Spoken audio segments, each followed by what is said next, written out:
Today we are going to look at section 10.4, using inscribed angles and polygons. For right now, I'm going to go ahead and skip the warm-up, but I would like you to pause it and go ahead and do that for me. Pause the video and go ahead and do that. Then when you pick it back up, we will go ahead and start with the notes. So an inscribed angle is, I'm going to go ahead and zoom in here so I've got a little bit more room to write. An inscribed angle is an angle whose vertex is on a circle and sides are chords of a circle. Okay, so an inscribed angle whose vertex is on the circle and sides are chords of a circle. So if we look over here, my inscribed angle is this angle in here. Okay, my vertex touches one of the outside edges, and then it goes through my circle like so. The intercepted arc then is the arc that lies in the interior of an inscribed angle and has endpoints on the angle.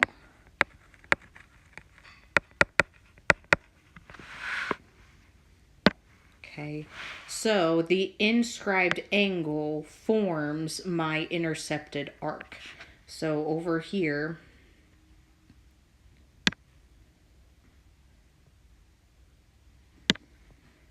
I have my inscribed angle, and then my intercepted arc is this right in here that is formed by my two endpoints. So I have an endpoint here and I have an endpoint here. That then is my intercepted arc. Okay, so moving on to our theorem about these two things. This theorem says the measure of an inscribed angle is half the measure of its intercepted arc. So let's go ahead and write that down. The measure of an inscribed angle is half the measure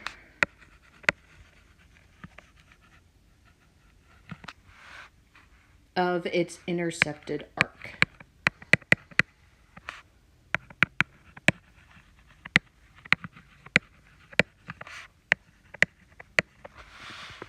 It's half of that measure.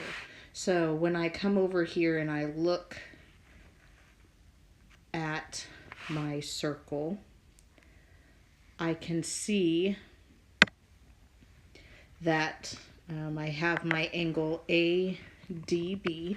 If this angle out inside of there was 50 degrees, that means that my arc, my intercepted arc, so this right out here, is twice of this angle. Okay, so that angle, or my arc measure then, would be 100 degrees. So that is equal to the measure of my arc, AB. Okay, so there's two different ways that you can kind of think about this. You can think of this as AB is twice the measure of this arc, or this arc is half, or I'm sorry, this angle measure here is half of my arc. Okay, so using that, my example 1, I need to find the measure of angle T. If I know that this arc right here, my RS, is 48, I can see, okay, I have my T right over here. I can see that forms an angle. So that angle right there is half of 48. So we take 48 divided by 2, which is equal to 24 degrees. Okay, now our next one over here, letter B, says the measure of arc QR. QR, so that is right here. Now this one is a little tricky to figure out, okay, what are we going to do with that? If I'm looking for that measure, then what I want to do is I can see, Okay, here I have my semicircle. I've got my diameter, TR. I know that that means that whole measure right there is 180. I know this angle right in here, so I could figure out what my QT is. If this angle R is 50, that means QT is twice that, which is 100 degrees. Okay, now that I know that that's 100, I know this whole arc is equal to 180 minus my 100, so QR then would be equal to 80 degrees. Okay, so I guess we could say 180 minus 100 degrees is equal to my 80 degrees. Okay, let's move on to our next theorem then. Our next theorem says, if two inscribed angles of a circle intercept the same arc, then the angles are congruent. So let's write that in. If two inscribed angles of a circle intercept the same arc, then the angles are congruent. Okay, so what does that mean? Well, let's come over here and let's look at this picture. I can see that I have my angle ACB. I see that. Okay, that corresponds with my arc. I'm going to mark this in red here, AB. Okay, I also have my angle ADB, and my intercepted arc for that angle, I'm going to use blue, is also AB. So that means that here, that is the same arc. Since it's the same arc, that means that my angles then are also going to be the same. So that's what that theorem is telling me. Okay, so go ahead and flip it over. Then we're going to go ahead and apply this to our next example, example 2. It says, name two pairs of congruent angles in the figure. So first, I want to look for some endpoints. We've got a couple of different options here, actually. Okay, I can see, okay, here's an endpoint, and here's an endpoint. I see that this right here is an arc. Okay, I can see, I'm going to switch over to my red marker here. This angle, okay, has that intercepted arc. I also see with my endpoints, I'm going to make those endpoints nice and big, right here and right here. Okay, the arc KL is also formed by that angle right in there. So I also have those two angles there. So I've got this angle and I have this angle that are congruent. So that would be angle KJL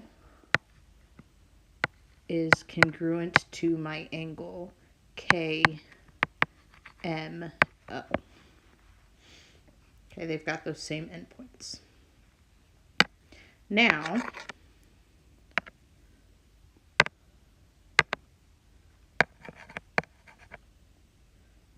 sorry, I'm trying to erase this. There we go. Okay. So now I know that these two angles in here are congruent. This angle and this angle. My other two angles then, I can see that I have this other arc right here, my arc JM. That is formed by that angle and this angle right here. So I know then if I have that angle there and that angle there, both of my endpoints end at JM. So that means this angle K is congruent to my angle L. So to be more specific, we say angle JKM is congruent to angle JLM. M. Okay. All right, my next term here says an inscribed polygon. An inscribed polygon is all of the polygon's vertices that lie on the circle. All of the polygon's vertices lie on a circle. A circumscribed circle, then, is the circle that contains the vertices.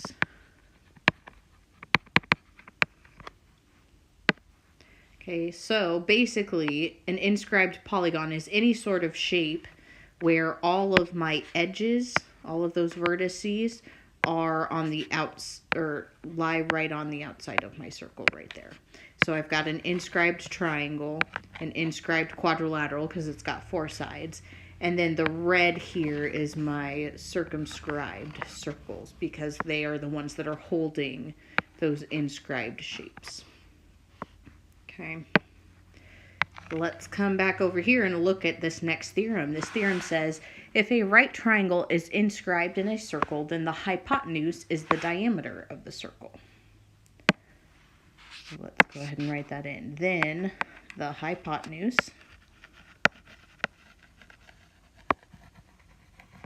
is a diameter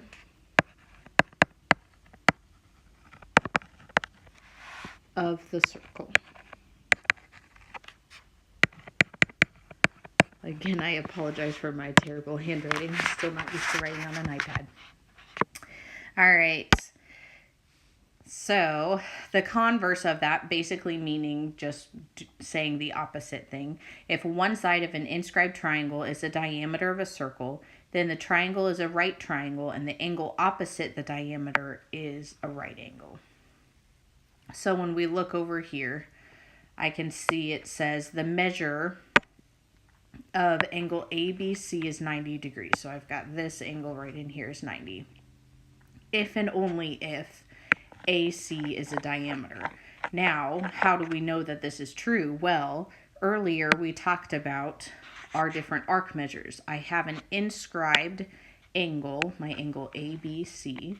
That angle is half of this measure right here, and I know a straight line adds up to 180 degrees. Okay, if that's 180, that means this angle in here has to be 90, which also means that my line AC has to be a diameter. Okay. So coming back over here, our next theorem says a quadrilateral can be inscribed in a circle if and only if its opposite angles are supplementary. So a quadrilateral can be inscribed in a circle if and only if its opposite sides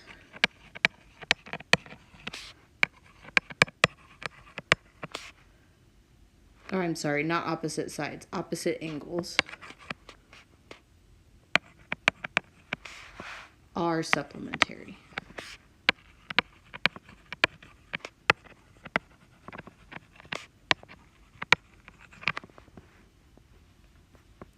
Okay, so let's again come over here to our picture. It can be inscribed in a circle, a quadrilateral. Again, that's the key thing. A quadrilateral can be inscribed if and only if its opposite angles are supplementary. So I have my opposite angle. So I've got my angle F and my angle D. Those two have to add up to 180 degrees. Same with my angle E and my angle G. So I've got the measure of my angle D plus the measure of my angle F has to equal 180 degrees. That is an F, that's not a K. All right, and my other one, we said the measure of my angle E plus the measure of my angle G also has to equal 180 degrees if it's going to be inscribed. Okay, so our very last examples here. It says find the value of each variable. Now this theorem that we just talked about said if I have a quadrilateral, I've got a four-sided figure, that means if it's inscribed, this angle, my angle Q, plus my angle S has to equal 180 degrees. So I've got 80 plus X equals 180. So X should equal 100 degrees. New solve. Then, same reasoning, when I'm trying to find my Y value here, I know that my angle P plus my angle R also has to equal 180. So I have 75 plus my angle Y is equal to 180 degrees. So you subtract 75 on both sides, so Y is equal to 105 degrees. Okay, looking at our very last example over here. Letter B. Again, my opposite angles have to be supplementary. So I've got my M and my K and my L and my J. They have to add up to 180. So I take my angle L, 2A, plus my angle J, which is also 2A, has to equal 180 degrees. So I add those together. I've got 4A equals 180. Divide both sides by 4, so A is equal to 45 degrees. Now I'm going to do the same thing, but with my B's. So I've got 4B plus 2B is equal to 180 degrees. You combine your like terms, so I've got 6B equals 180. Divide both sides by 6. So B is equal to 30 degrees.